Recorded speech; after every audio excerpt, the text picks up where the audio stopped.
Thưa quý vị, trên thực tế thì ekip của chương trình Bye Bye Việt Nam dấu ấn thương hiệu Việt đã có mặt tại bối cảnh quay từ chiều đến giờ. Tuy nhiên thì hàng dài các thực khách trong và ngoài nước vẫn đang chờ đợi và khách mời của chúng ta thì cũng đang bận tay một chút xíu ạ.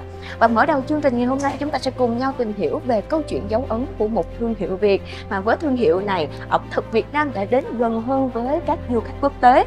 Và có rất nhiều các du khách khi đến với thành phố Hồ Chí Minh đã nói rằng nếu như bạn đến đây mà chưa thử một ổ bánh mì Hiên Hoa thì chưa thực sự hiểu rằng người thành phố Hồ Chí Minh ăn uống ra sao và có những nét văn hóa ẩm thực thú vị như thế nào. Nói chung 1989 này là khi mà chị mới lập nghiệp đó, là chị đã có căn bản trước về cha của mình ngày xưa đã truyền lại cho chị. Và thì lúc đó là chị có một cái đam mê và cảm thấy mình cũng thích dùng bánh mì nữa. Nhưng từ cái đam mê đó mình cũng ra xong cái mình bán. Nhưng mà mình phải suy nghĩ ra cái cách nào được người ta nhớ đến mình. Dùng một ổ và sau này có dùng 10 ổ, 20 ổ, 50 ổ thì luôn luôn mãi mãi chỉ có một hương vị. Và lúc nào cũng là nhân đồ cũng set up y như ngày nào chứ không mình thay đổi.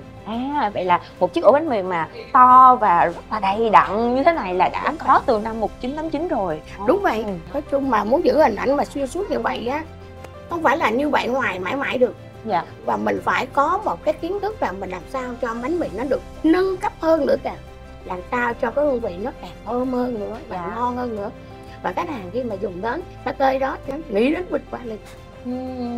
Nhưng mà em thắc mắc một xíu nha, trong cái khoảng thời gian mà thời bấy giờ á, thì gần như là ẩm thực Việt Nam mình cũng chưa có phát triển, và nhất là món bánh mì thì thường là người ta sẽ quen là ăn ở những cái xe nhỏ nhỏ thân thuộc, đúng không? Người ta cũng chưa có tưởng tượng tới một cái cửa hàng bánh mì to nó sẽ như thế nào. Vậy lúc đó lý do vì sao mà mình lại có được một cái ước mơ mà nó rất là rõ ràng như vậy ạ?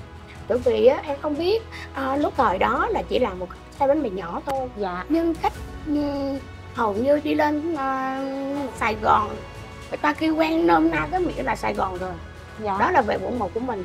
Người ta nói là nếu mà đi Sài Gòn mà không ghé Quỳnh Hoa thì người đó chưa bao giờ đi qua Sài Gòn.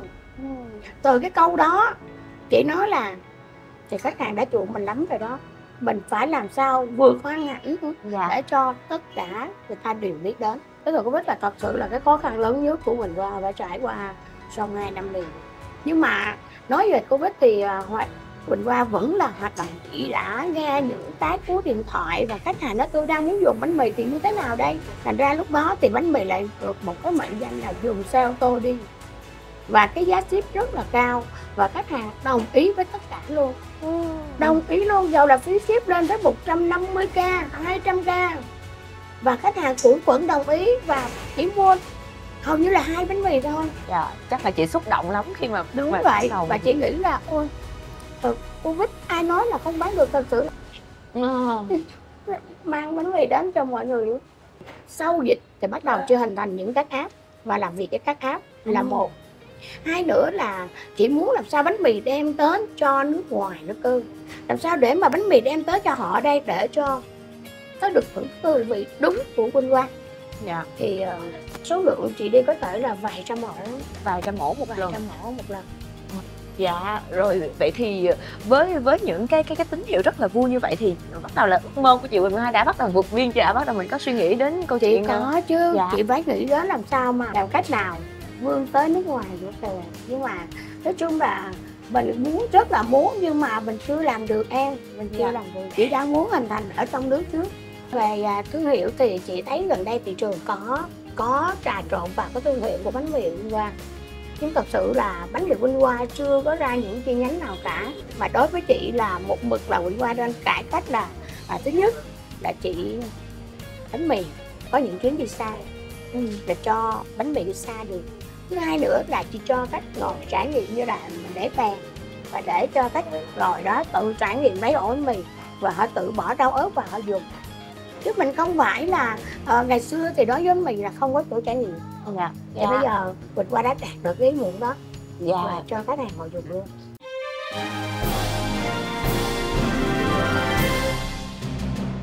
Thưa quý vị, khép lại chương mục câu chuyện dấu ấn ngày hôm nay, Yến Như đại diện cho chương trình gửi đến chị cũng như là đội ngũ của Quỳnh Hoa một chứng nhận.